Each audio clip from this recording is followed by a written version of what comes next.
Hello, family members. I hope you're having a nice day today.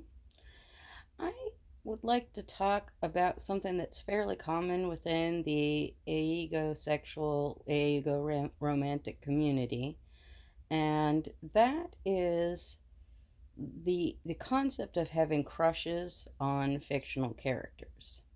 Now, there is a label fictoromantic or fictosexual for people who exclusively have that type of attraction, but in aegosexual spaces, it's not uncommon to see that as well, and so it's not uncommon for us aegosexual people to have fairly intense crushes on either fictional characters or maybe celebrities, people that we wouldn't ever actually meet, because it makes it easier to sort of separate yourself from that attraction. And so, a good example of that for me was uh, and is the Steve Rogers Captain America from the MCU. I don't know why, but I've just always found him extremely compelling as a character. And so,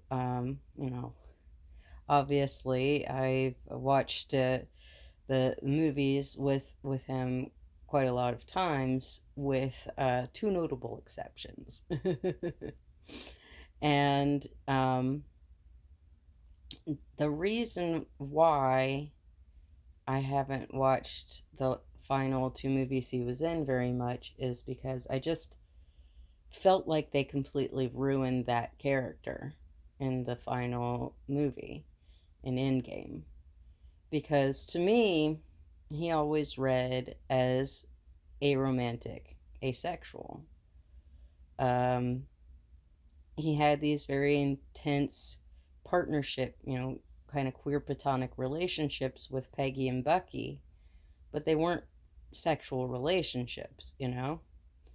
And so I didn't really put that together. Like, I didn't think about it at the time, but I realized that now in retrospect, that to me, that character was somebody that I could relate to because he was loyal, he was a good friend, he had these like close relationships, very special, unique relationships with people that he wasn't romantically involved with.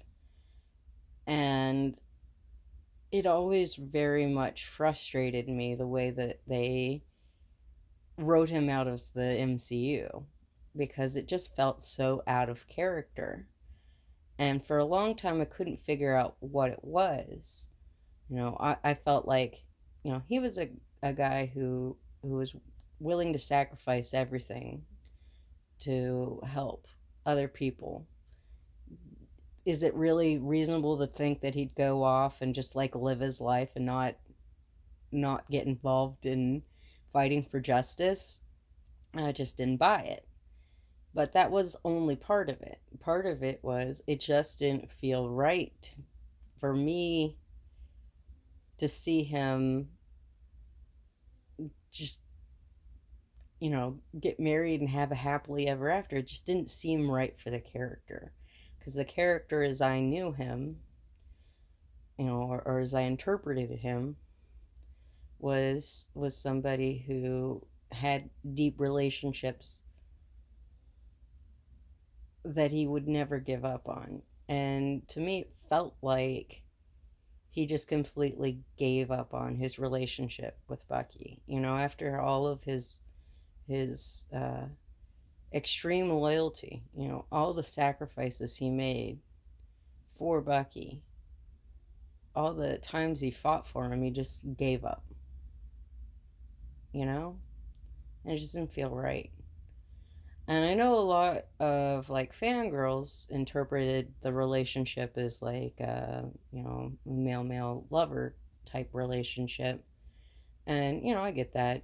Um but to me, like, it just felt like he abandoned his partner, you know? that the lifelong commitment that he had just all of a sudden meant nothing. And just running off, and I don't know. It just didn't, it never felt right. And, you think about it, like, you get this character who, in the first movie, he has a date and he seems absolutely completely disinterested in her. And then, you know, he gets this very intense relationship with Peggy. He has a very intense relationship with Bucky, and they're both extremely important to him. And they wouldn't have had the terminology aromantic or anything like that. You know, I think it would be expected that a woman and a man who had a close relationship in that time frame would think that it should be a romantic relationship, even if that's not really how they felt. And so I just, her giving him a kiss or whatever, and them talking about, like, theoretically having a date just seemed like, well, we're afraid of dying, or he's gonna die or whatever, and this is just trying to make acknowledgement of the fact that we're very close, and that we're scared. And so, and then of course in the Avengers, you see Steve make good friends with people, and in the second Captain America movie, you see his very platonic, very close relationship with Natasha grow. And the commitment that he shows to Bucky in that movie and in Civil War very much feels like a queer platonic relationship to me. And so that's it. That's where the schism is. And really, after watching Endgame, I've never watched any MCU property again. It literally killed the series for me. I've wanted to, meant to, but I've seen probably less than 5 movies in movie theaters over the last like 10 years. And two of them is Infinity War and Endgame, because I was like, I don't want to get spoiled. I want to see what happens. And then the way that they concluded Steve's arc just felt so rushed and out of character and wrong.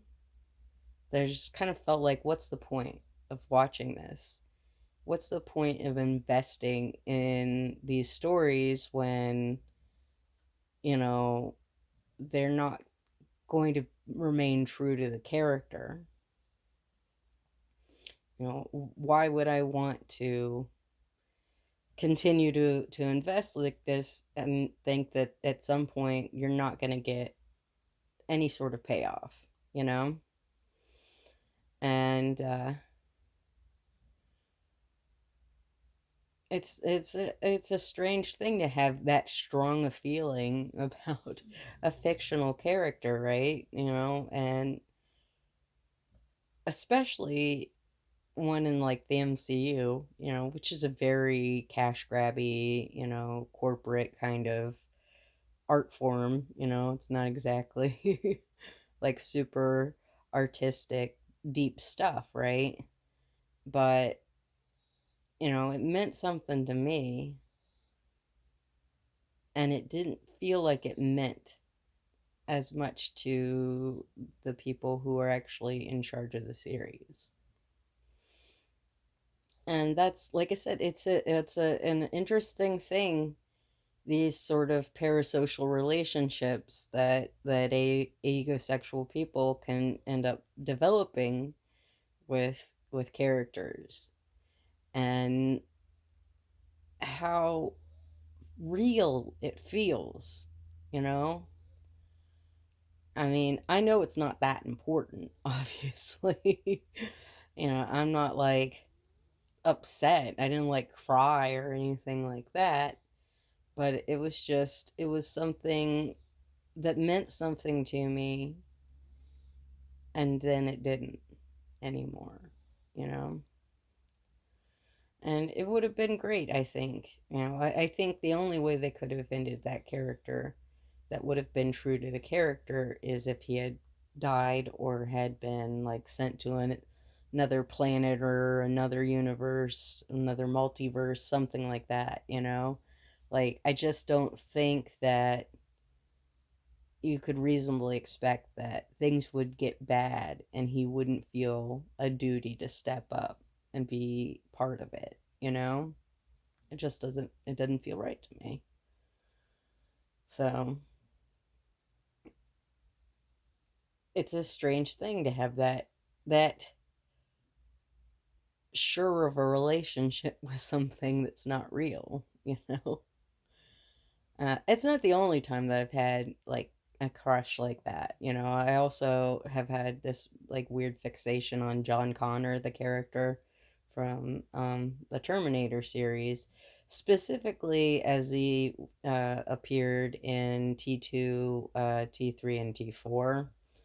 Um, I kind of lost interest in the series after that. But, I don't know. I just found him like so compelling. No matter what character or no matter what actor was portraying him, that character somehow was extremely compelling to me. And, you know, it's hard to describe. It's hard to put in words. Words really aren't made to describe the way that aegosexual people feel. That's why it took so long for me to find the term, I think, because it's just really hard to put in words. The terms that they just don't exist. It's a deep feeling. I for a while there was doing a series on micro labels.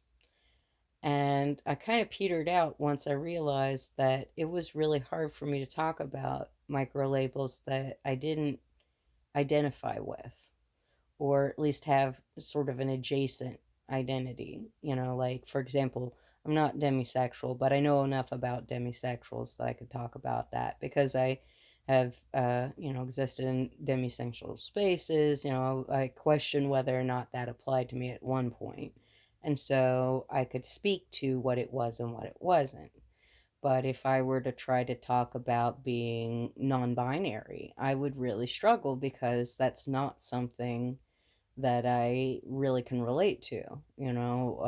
For me, I feel comfortable with the term woman, and I, I definitely thought about that, like, because I've always found trans people quite interesting. Um, from like a medical perspective, because I have a background in medicine of sorts. And so it's nah, I like being a woman. I like having boobs. I like having a womanly shape and dressing womanly. Like, I can be androgynous, and anyone can be, but I do like all the trappings of womanhood. Like, it suits me. And so it would be very hard for me to speak to what it's like when that's not true. When the binary sex you were assigned at birth doesn't feel comfortable. Like, how would I speak to that? I couldn't really explain it, I don't think, because again, it's not just about a definition on a page, it's about feelings, it's about something deeper than just words. And so it's not possible for me to really speak to that. But I can speak to what it feels like to not feel romantic attraction. I can speak to what it's like to feel this sort of distant sexual attraction, where a sexual attraction that is real but removed from me, like an observer from the outside. There's a voyeuristic element to being aegosexual, and sexuality is something you observe rather than participate in, where other people are involved, you know? And so that's one reason why I think we focus on characters. Why Captain America for me is such an interesting character, because I can relate to him, and I can feel a connection to him without ever having to worry about it becoming a personalized connection. And that's comforting, that's soothing in a way. So that's my ramblings on Captain America and aegosexuality, and how they exist, sort of in a continuous circle in my brain. All right, family members, I'll stop rambling at you now. I hope you have a lovely day. Take care.